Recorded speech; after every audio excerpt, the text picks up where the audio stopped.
အားလုံးပဲမင်္ဂလာပါဗျကျွန်တော်တို့မတွေ့တာတော်တော်ကြာသွားတယ်ကျွန်တော်မျက်စိအခြေအနေမကောင်းဖြစ်နေတာအာရုံကြောအားနေတာပေါ့အဲအကြောင်းလို့မီးလင်းနေမခံနိုင်ဘူးဒါကြောင့်မလို့လေကျွန်တော်ဗီဒီယိုလေးတွေတော်တော်ကြာသွားတယ်ဆိုတော့အခုတော့ကောင်းတော့ပါပြီကျွန်တော်တို့ဒီနေ့ကျွန်တော်ဘာကိုပြောချင်လဲဆိုတော့ကျွန်တော်အရှိရဗီဒီယိုလိုမျိုးမလုပ်တော့ဘဲနဲ့ဒီနေ့ကစပြီးတော့ကျွန်တော်ဗီဒီယိုတွေပါကျွန်တော်ဆရာတော်ကြီးတွေရဲ့တရားကိုအနောက်မှာထည့်ထားမယ်အရှိမကျွန်တော်အဲ့ဒီကျွန်တော်ထည့်ထားတဲ့ဆရာတော်ကြီးရဲ့တရားအကြောင်းကိုကျွန်တော်အရှိမကြိုပြီးတော့ကျွန်တော်ပြောပြထားမယ်ပိုပြီးမြင်သာထင်အောင်အကျယ်ချဲ့ပြီးတော့ကျွန်တော်ပြောပြထားမယ်အရှိကြီးမဟုတ်ပဲနဲ့အကြောင်းအရာတစ်ခုစာလောက်ပေါ့ကျွန်တော်အရှိမရှင်းပြထားမယ်အနောက်မှာကကျွန်တော်ရှင်းပြထားတဲ့ဟာကိုဆရာတော်ကြီးရဲ့တရားနဲ့ပြန်ပြီးချိန်ညှိပြီးနားထောင်လိုက်တဲ့အခါကျရင်ဆရာတော်ကြီးဟောခဲ့တဲ့တရားဆရာတော်ကြီးပြောချင်တဲ့ဒိတ်ပဲဆိုလိုရင်းနေဒါတွေကိုထိထိမိမိနဲ့နားထောင်ပြီးတော့ပို့ပြီးသဘောပေါက်နားလည်နိုင်မယ်လို့ကျွန်တော်မျှော်လင့်ပြီးတော့ဒီဗီဒီယိုလေးတွေကိုကျွန်တော်လုပ်မယ်လို့စိတ်ကူးလိုက်တာပါ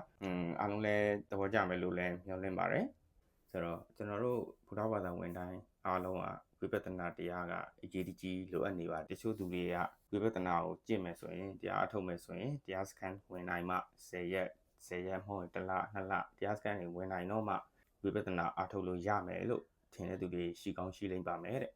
အမှန်ကတော့ဝိပဿနာကိုကျွန်တော်တို့အိမ်မှာပဲတရားအထုတ်လို့ရတယ်ဝိပဿနာတရားအထုတ်လို့ရတယ်ပြီးတော့ကျွန်တော်တို့ဝိပဿနာတရားတွေများများနာနိုင်ရင်လည်းကျွန်တော်တို့ပို့ပြီးတော့ဘုသူတတွေပို့ရလာမယ်အဲ့ကနေပြီးတော့မှတစ်စိမ်ရင်သွားရမှာပေါ့နော်ဆိုတော့ဆရာတော်ကြီးပြောချင်တာကဒီကျွန်တော်တို့ဝိပဿနာကိုတရားစခန်းတွေဝင်တော့မှဝင်နိုင်တော့မှအထုတ်ရမှာမဟုတ်ဘူးလို့ပြောချင်တာပါဆိုလိုတာကအိမ်မှာလည်းအထုတ်လို့ရနိုင်တယ်တကယ်တော့ဝိပဿနာတရားဆိုတာကျွန်တော်တို့နဲ့ကျွန်တော်တို့ပတ်ဝန်းကျင်ပေါ်ကိုအမှန်တိုင်းမြင်အောင်ကြည့်တဲ့ပညာကျွန်တော်ကိုနဲ့ကိုရဲ့ပတ်ဝန်းကျင်ကိုအမှန်တိုင်းမြင်တတ်သွားအောင်လို့နှလုံးသွင်းတယ်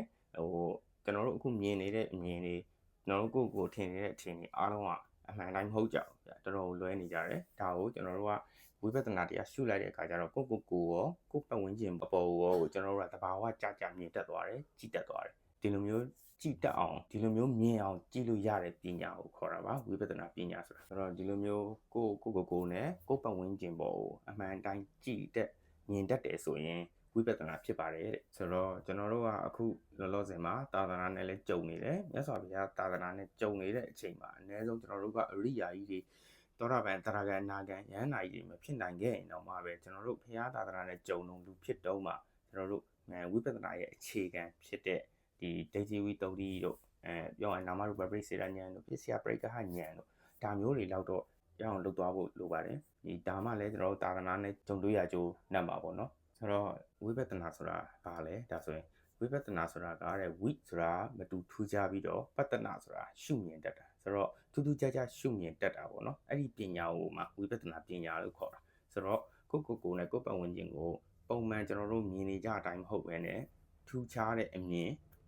တဘာဝစိုက်တဲ့အမြင်အဲ့လိုအမြင်ကိုမြင်တတ်တာဒါကိုဝိပဿနာပညာလို့ခေါ်တာပါတဲ့ဆိုတော့ကွဲပြားထူးထူးခြားခြားမြင်တတ်တာကိုဝိပဿနာလို့ခေါ်တယ်ဆိုရင်ဆိုတော့ဒါဆိုကွဲပြားထူးထူးခြားခြားမြင်အောင်ဆိုတာကဘယ်လိုမြင်ရမှာလဲဆိုတော့ကျွန်တော်တို့ပုံမှန်တိုင်းကျွန်တော်တို့မြင်နေတယ်ဆိုရင်ကိုဆိုရင်လည်းကျွန်တော်တို့မနေ့ကလည်းရှိနေတယ်အခုလည်းရှိနေတယ်မနက်ဖြန်လည်းရှိနေအောင်ပဲဆိုရင်ဒါကျွန်တော်တို့ကအနှိမ့်စကိုမြဲနေတယ်ပတ်ဝန်းကျင်ကြီးကလည်းကြည်လိုက်ရင်မနေ့ကလည်းမိုးလင်းတော့ကြည်လိုက်ရင်ဒီအပင်ကြီးရှိနေတယ်တကားဖွင့်လိုက်နောက်နေ့မနက်မိုးလင်းတော့လည်းဖွင့်လိုက်ဒီအပင်ကြီးရှိနေတယ်ဒါဆိုရင်ကျွန်တော်တို့ကမနေ့ကလည်းဒီတိုင်းပဲဒီနေ့လည်းဒီတိုင်းပဲဘာမှမထူးခြားဘူးလို့ထင်နေတာဒါပေမဲ့ဒီဝိပဿနာအမြင်နဲ့ကြည်လိုက်တဲ့အခါကျတော့ကျွန်တော်တို့ကစက္ကန့်နဲ့မျှသိနေတယ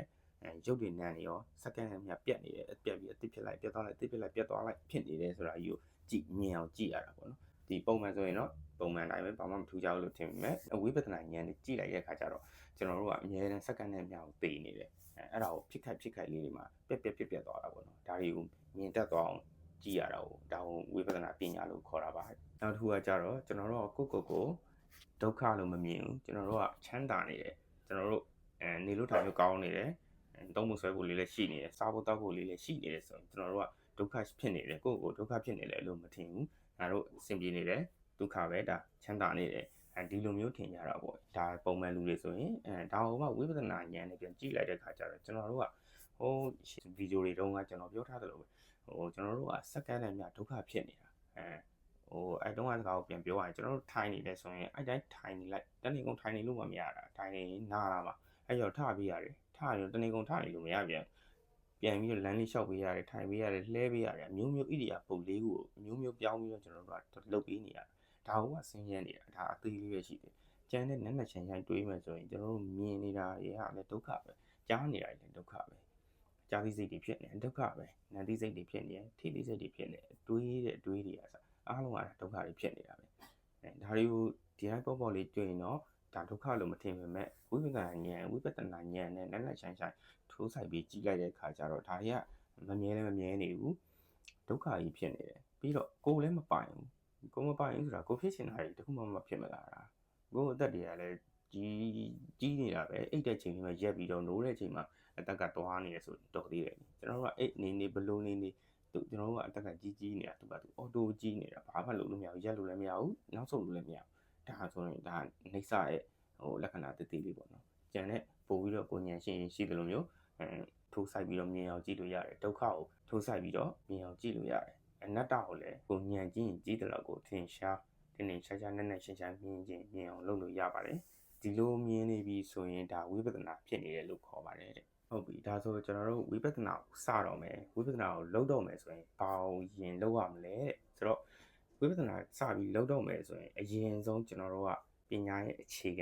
ံဒါကိုပါဠိထဲမှာဆိုရင်ပညာတရိဒပညာပုမိဒီပညာရဲ့အခြေခံကိုသွားဖို့အတွက်ဆိုရင်ကျွန်တော်တို့ဝိပဿနာရဲ့အာယုံကိုသိဖို့အရင်လိုအပ်ပါတယ်တဲ့ကျွန်တော်တို့ဝိပဿနာကိုရှုမဲ့အာယုံပေါ့ကိုကရုပ်ကိုရှုမယ်ဆိုရင်ကိုရုပ်ကိုလှမ်းပြီးတော့ပြုတ်လိုက်တဲ့အာယုံဒါဆိုရင်ရုပ်ကိုရှုတာနာမ်ကိုရှုတယ်ဆိုရင်နာမ်ရဲ့ဘယ်ဟာကိုရှုတာလဲဝိညာဉ်လေးကိုလားဝိညာဉ်လေးကိုလားဝေဒနာလေးကိုလားဒါမျိုးပေါ့ဒီအာယုံကိုလိုအပ်တာအဲ့လိုမျိုးလေးခွဲခြမ်းစိတ်ဖြာပြီ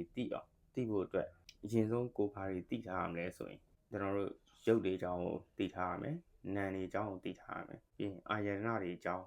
ကျွန်တော်တို့မျက်စိနာနာလျာကိုယ်စိတ်ရဲ့အကြောင်းသူတို့ကဘာတွေနဲ့တွဲပြီးလှုပ်တယ်ဆိုတာရဲ့အကြောင်းပြီးရင်ပရိစ္ဆသမုပ္ပတ်ပြီးဓာတ်ဆို18ပါးပြီးတော့သစ္စာ4ပါးဒါတွေကိုကျွန်တော်တို့အရင်ဆုံးသုတမယဉာဏ်နဲ့အရင်ဆုံးသိအောင်လုပ်ရမှာပါတဲ့ဆိုတော့ကျွန်တော်တို့ပညာဘူမိပညာရဲ့အခြေခံကိုသွားဖို့အတွက်ဆိုရင်ပညာရဲ့အခြေခံဆိုတာကပညာမဖြစ်သေးဘူးပညာဖြစ်ဖို့အတွက်အခြေခံအုတ်မြစ်ကိုဆိုလိုတာဆိုတော့ဒါကဘာလဲဆိုရင်ကျွန်တော်အများနဲ့ပြောတယ်နာမရူပပရိစ္ဆေဒဉာဏ်နဲ့ပစ္စယပရိက္ခဉာဏ်နာမရူပပရိစ္ဆေဒဉာဏ်ဆိုတာရုပ်နဲ့နာမ်ကိုပိုင်းခြားသိမြင်သွားတဲ့ဉာဏ်ကိုယ်စီမှာရှိတဲ့ရုပ်ရဲ့ကိုယ်စီမှာရှိတဲ့နာမ်ကိုကိုယ်တိုင်သိအောင်လုပ်လိုက်တာကိုယ်တိုင်ရှာတွေ့သွားတာဒါကိုနာမရူပပရိစ္ဆေဒဉာဏ်လို့ခေါ်ကိုယ်စီမှာရှိတဲ့ရုပ်နဲ့နာမ်ကိုရှာတွေ့သွားပြီဆိုတာ ਨੇ ဘာဖြစ်သွားလဲဆိုတော့ကျွန်တော်တို့ကဒိဋ္ဌိဝိတ္တုဒ္ဓိဆိုတဲ့ဒိဋ္ဌိစင်သွားတယ်တရားခိုင်နှုန်းကြီးတောတာပန်လို့မစင်သွားရင်တော့မှပဲကိုဝိပဿနာရှုနေတော့မှဒိဋ္ဌိဖြုတ်ပြီးတော့ကြည်တက်သွားတယ်ဒိဋ္ဌိဖြုတ်ပြီးတော့ကြည်တက်လာတယ်နောက်တစ်ခုကပစ္စယပရိက္ခဉာဏ်ဒါက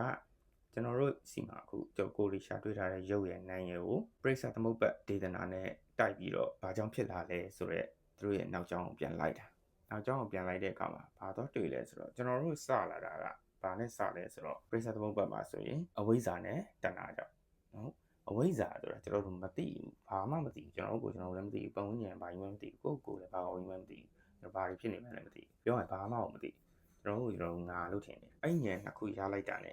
အဲ့ဒီဟာကြီးကျင်းသွားတယ်ရှင်းသွားဆိုတာအစင်ကြီးမဟုတ်ရင်တော့မှပဲကျွန်တော်ဆောင်းလာပြောသလိုမျိုးဝိပဿနာရှုတဲ့အချိန်မှာဒိဋ္ဌိဖြုတ်ပြီးတော့ရှုတတ်လာတယ်ဒိဋ္ဌိဖြုတ်ပြီးရှုမှလည်းဝိပဿနာကပိုပြီးထိရောက်တာလေဒီဒိဋ္ဌိမဖြုတ်ဘဲနဲ့ကျွန်တော်တို့နှိစ္စဒုက္ခအနတ္တတွေကိုထိုင်ပြီးတော့ဘယ်လိုပြောမလဲအတင်းရအောင်လုပ်ပြီးတော့ရှုနေရင်ကျွန်တော်ဉာဏ်စဉ်တွေမတက်ဘူး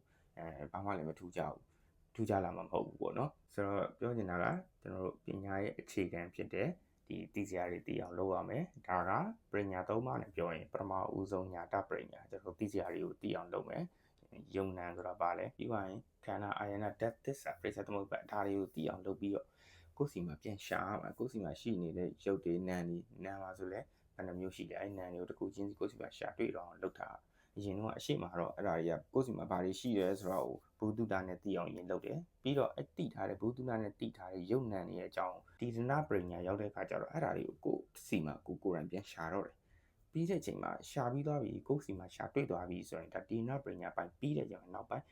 ပဟာနာပညာဆိုတဲ့အပိုင်းရောက်တော့အဲ့ဒီကနေပြီးတော့မကောင်းတာတွေပယ်ထုတ်တော့တာပြောရရင်သိစရာတွေကိုသိအောင်လုပ်တဲ့အပိုင်းညာတပည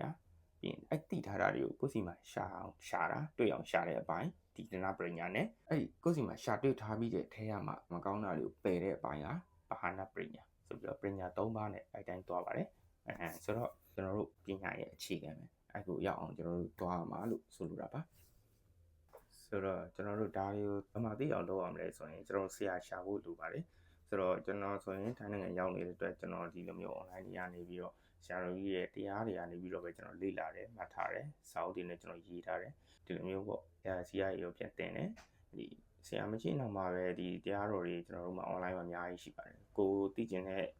အပိုင်းနဲ့ပတ်သက်တဲ့တရားကောင်းစဉ်ကိုရှာပြီးတော့နာ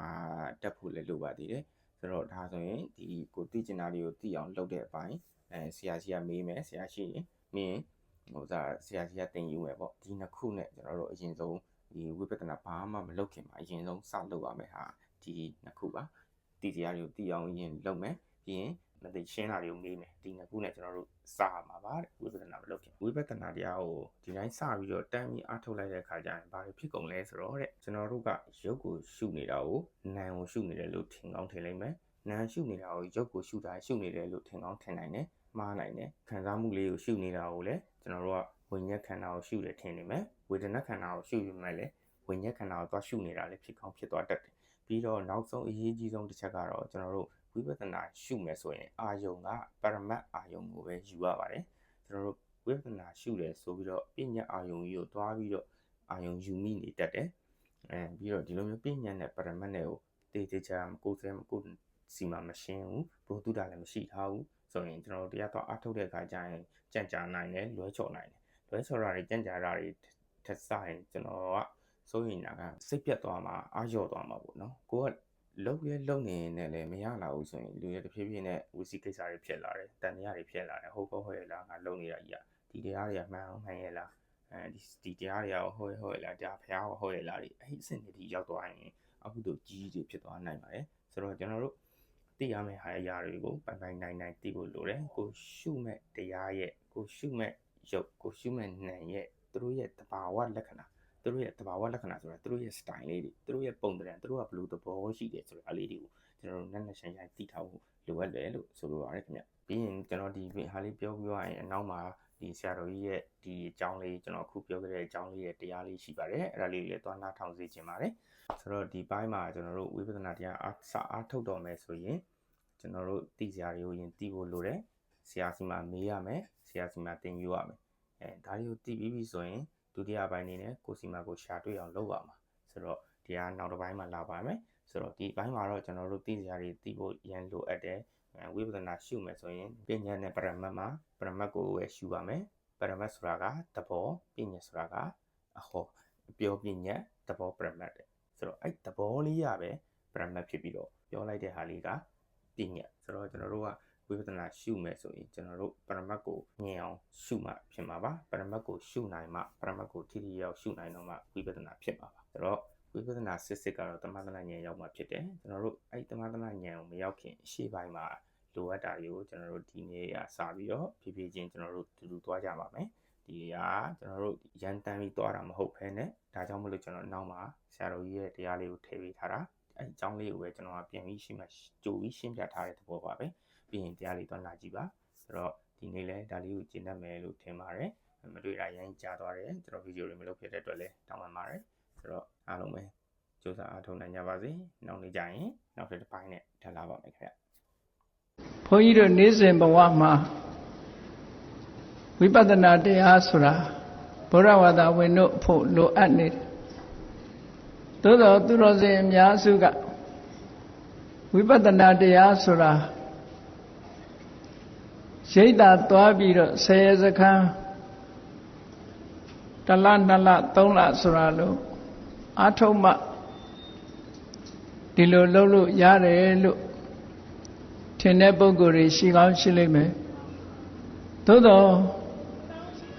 ့ဝိပဿနာတရားဆိုဒီမှာမိမိနဲ့မိမိပတ်ဝန်းကျင်အပေါ်မှာအမှန်အကန်မြင်တတ်အောင်